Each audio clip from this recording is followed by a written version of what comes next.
One sec. Let me go get my frame.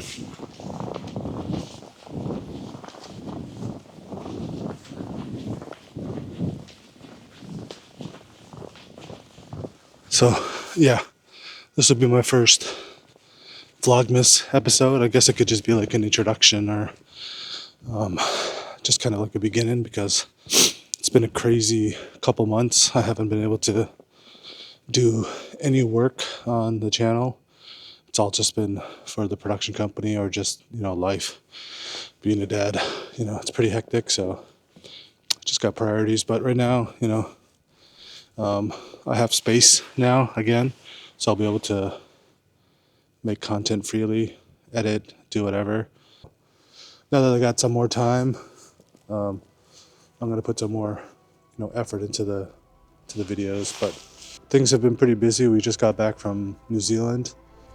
We were doing some filming for our docuseries in New Zealand, film with the Maori, and man, what an experience that was.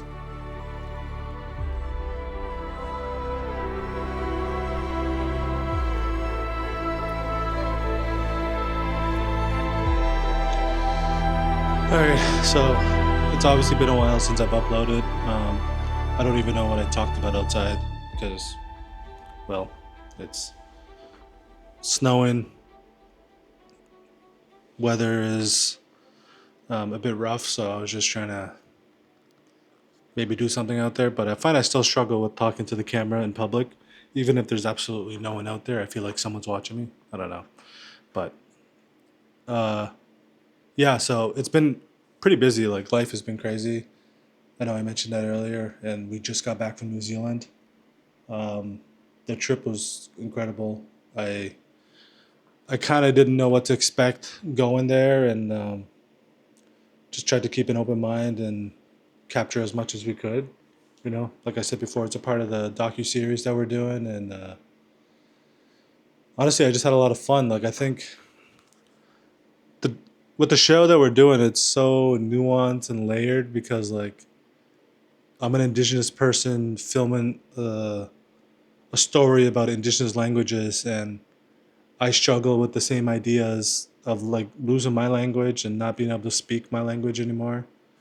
But my dad, he's a fluent speaker and he tries to teach me, but it's a struggle. Yeah, it was quite eye opening for me, and it was kind of like a transformational experience. I think seeing what's possible, because a lot of the struggles that Indigenous people go through with colonization, and I felt inspired. I felt like a flame inside of me ignite, and it made me excited, but also fearful for the future. I think because I have children. I have two children, and I can't speak the language, so I can't really pass it on to them.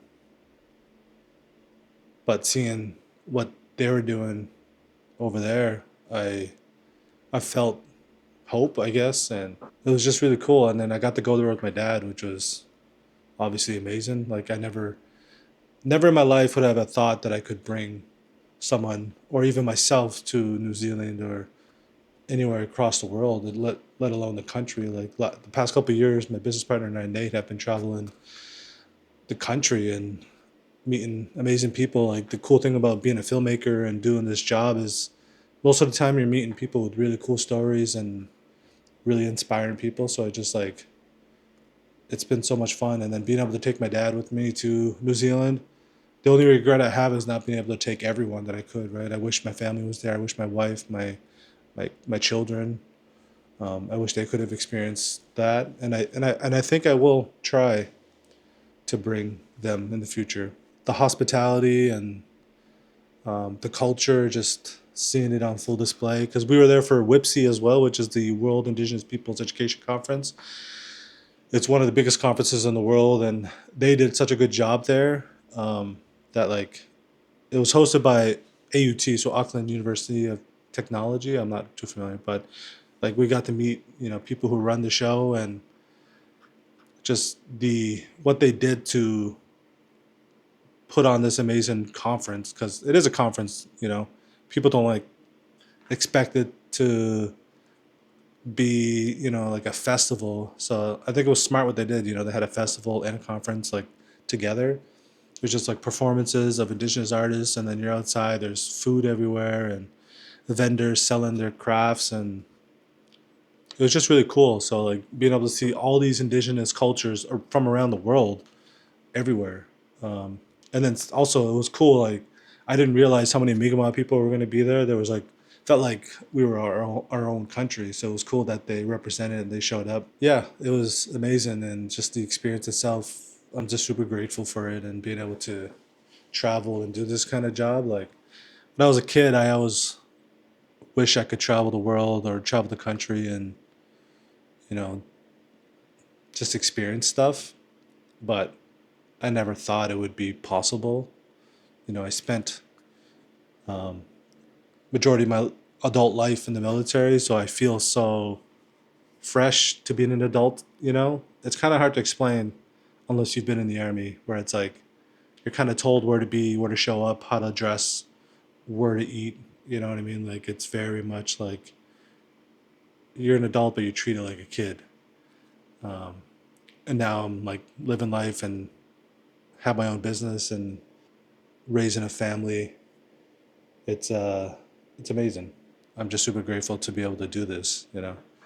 Growing up on the reserve, like life can be tough.